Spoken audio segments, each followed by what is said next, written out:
Well, with the weather, it's been difficult because we're a very heavy clay set pitch. We don't drain that well.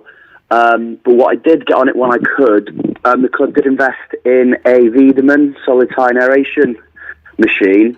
I went on it with that, as well as I applied a biosulfur mix, which I found helps the water to flocculate through the clay a lot better. So once once solid tine aerating, I then spray in the biosulfur, which then makes little peaks in the clay, which helps the water go down to the primary drainage a lot better.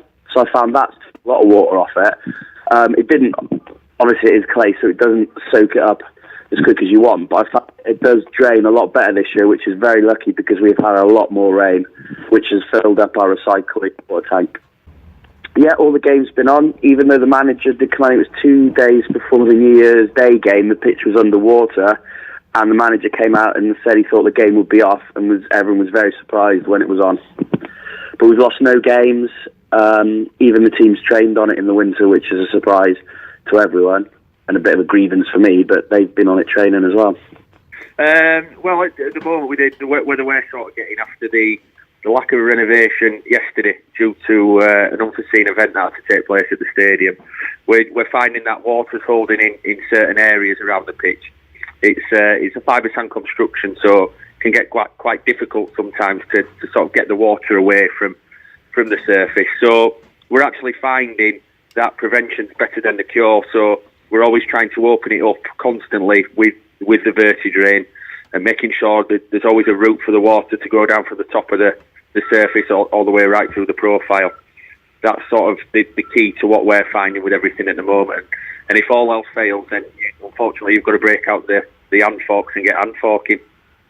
Really, that's how we best found things. Everything's gone ahead as planned.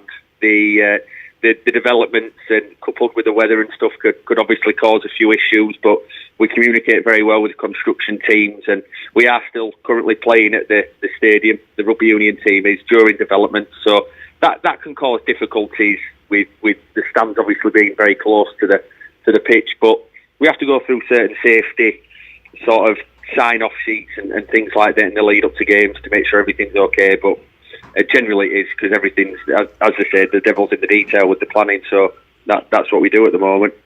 Yeah, well, December was really, really wet. We just recorded all the rainfall and then published it to the members and put it on social media, so I kept them up to date with everything that was happening. We didn't have any winter projects this year, so basically we just stopped everything, and the remit for the winter was to keep it tidy.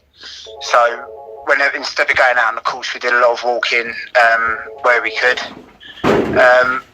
We've done quite a lot of sanding of the worn areas and rope, used quite a lot of post and rope to keep traffic out of the places that we don't want people to go.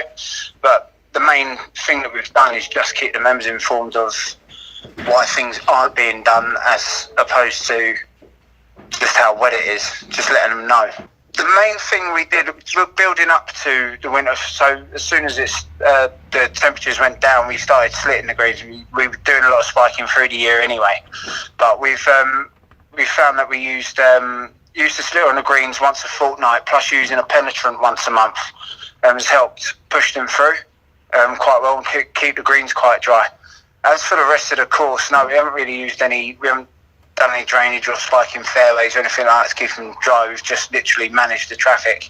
We closed Boxing Day and New Year's Day anyway. No matter how the course was, the club's just closed. We were closed 2 days in that Christmas week because of the weather, and opened the rest, which was actually quite good considering a lot of the courses around us were shut all week. I've heard people saying that they can't believe this is what it looks like in December and January. Some of these members have been here for like 30, 35 years, and they said they've never seen it like this. So they're very happy.